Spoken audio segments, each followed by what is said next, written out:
They're the stories you tell yourself, and then there's the truth. What's up, YouTube? Poppy here, and today I want to talk about how most men choose not to have women. Hey there, Poppy. All you do in your videos is go on and on about women and dreams and things. Tell me, in direct and utter language, why I do not right now have a woman in my arms. Plain and simple, you are choosing it. It might sound cruel, but it's the truth. You know you can just go out right now and get a girl. The girl might be an ugly whale, but nevertheless, she is a girl. You choose to not go for the fat hag and decide that you are worth more. Loneliness isn't some cruel conspiracy from nature. It is your choice. You have willingly chosen not to be with the ugly fat women.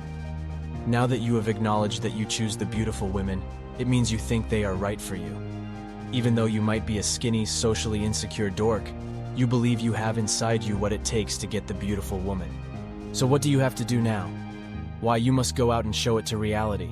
And one by one you become yourself. You reconnect all your dreams to the day.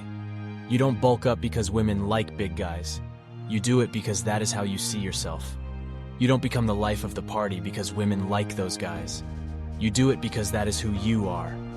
You do not become the true man because that is what women crave.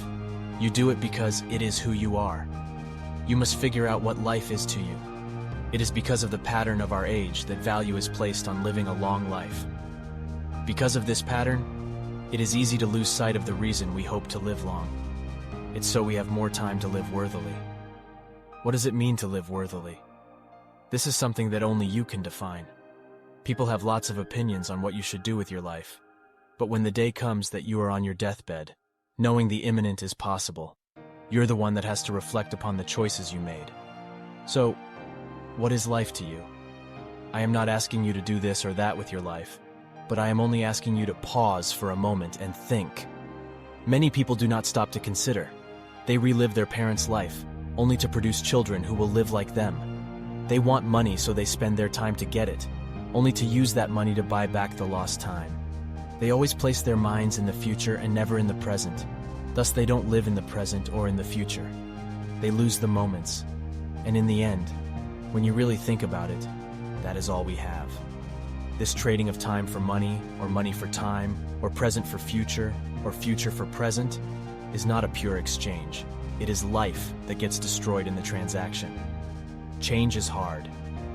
Being a nice guy is the easiest thing you can do. But in the end, it's a trap.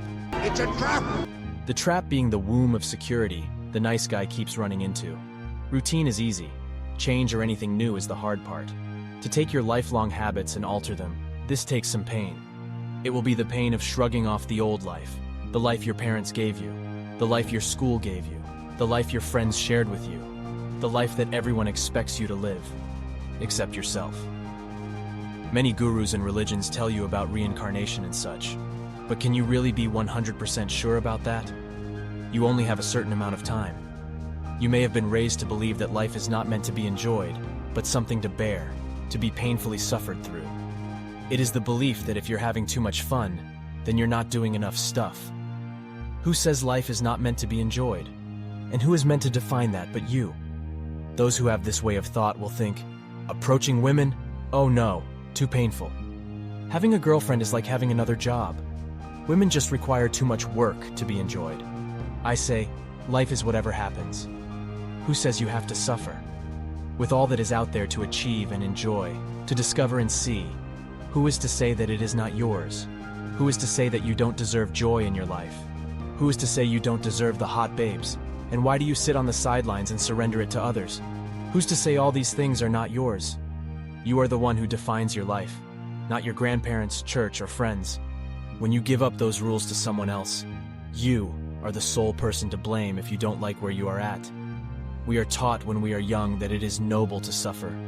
We are taught to not speak our mind, else we might offend someone. We are taught to be quiet and good when our parents dragged us to places we hated.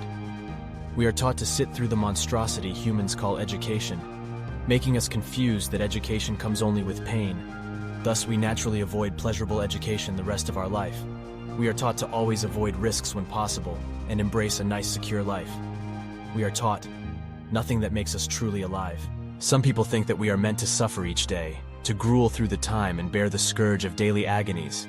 If you believe you are of less worth because you are unemployed, ask yourself, is my life dictated by my fear of not having a job, or is it launched by the pleasure of working a job I like and getting more money? If you do not have a woman, ask yourself, am I focusing on minimizing the pains of approaching, dating, and loving, or am I focused on obtaining the pleasures of such wonder? Most people will never start a business because 9 out of 10 companies fail. But those that win, in the end, even if they fail at first, keep trying because they are motivated by the pleasure of getting the business, not by minimizing pain and insecurity. And it's the same for dating. Many guys will never get a girl they want because they realize they will fail more often than they succeed. But those that win in the end do so by focusing on the pleasures of success rather than the pain of failure. So, if you have no women, it means you think you are better than what you can get. You can either go out to show the world what you are, or you can come up with another daily excuse. In order for that happy tomorrow to occur, you need to start today. You set the rules for your life. It will have as much pain, joy, and success you think you deserve. The world now begins with you. What is your world going to be? Thank you for watching. Till next time, stay classy.